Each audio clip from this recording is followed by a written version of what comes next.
Hello, my dear gardeners. I cannot believe that just several days ago I was walking around the garden only wearing a shirt, and now today it is so windy outside. It literally feels like 25 degrees. So temperate March here, unpredictable March here in Connecticut is here. Feels like 25 literally. It's probably under 40, but because of wind, my rose at the back, I covered it with not plastic, paper container. I didn't bring it into the garage. But today I want to share with you my way of record keeping of what's going on in the garden through the years. And I kept the garden journal. I started it in 2000. At the beginning it was kind of nice and neat.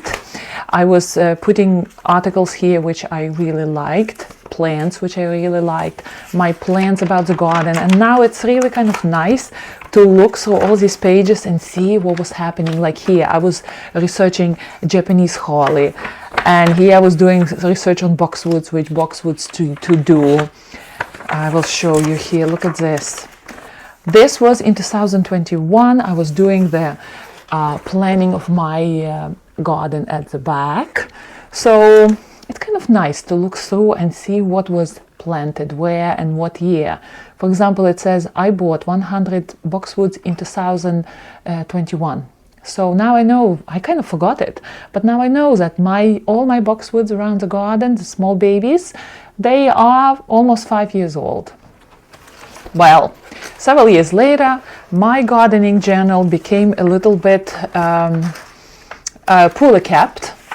I disliked it, so this is going to be in the storage. I will return to it if I want to check some past dates. But last year, in 2024, I started a new gardening journal, and I'm determined to keep it nice and neat. Just look at this. Gardening journal by Olga Carmody.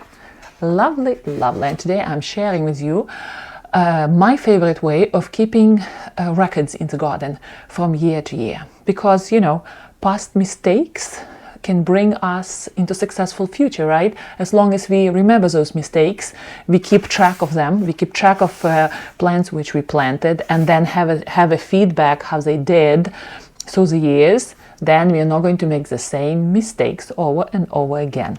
And why not to keep the garden journal very nice and beautiful, right? Okay, Olga Carmody with you here today, master gardener from Connecticut. Okay, so this is my garden journal.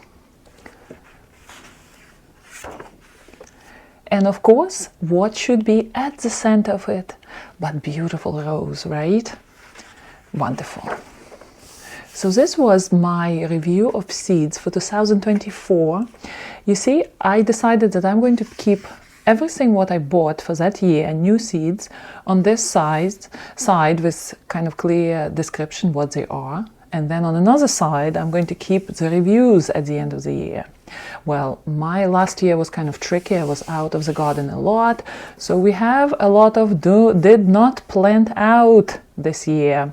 But some of them I did. And with California poppies, I'm going to try it again this year. I remember I scattered them around the garden, but they were eaten by the rabbits. And look at these beautiful cutouts. You know where I bought them? I bought them at Joann's store, and by the way, Joann's store is getting out of business, you know, which is a pity. But these are beautiful, natural, nature-inspired cutouts. Plenty of roses and beautiful flowers here. So I went ahead, I bought them, and I'm going to decorate my garden channel with them. Look at this, how beautiful it looks, right? So it will be a pleasure to look through it.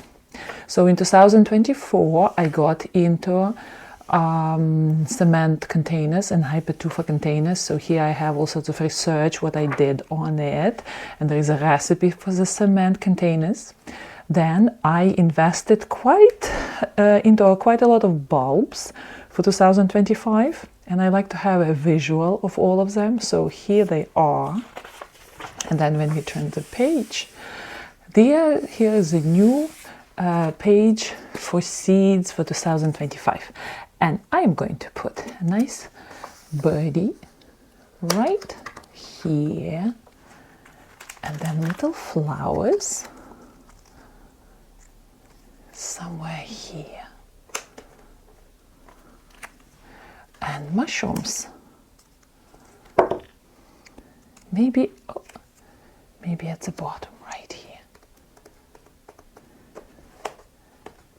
Here we go. So my new seeds will start filling up this page, and then across I will have the reviews at the end of the year. You know what I also am thinking what I want to do for the garden? I know all my plants in the garden, and of course I'm the one who takes care after them. So I want to have a calendar where I put all the chores into that calendar. For example, this is a time when I plant, let's say, collards out. This is a time when I have to spray my boxwoods with neem oil because the parasites are coming out, right? Because sometimes I forget those chores. So that would be another thing, a very good thing to do. Please share your way of keeping track of what's happening in the garden. Maybe you have a beautiful way of garden journaling, right? And by the way, look at my beautiful amaryllis. Amaryllis Ferrari, right? And usually we can see them blooming for Christmas.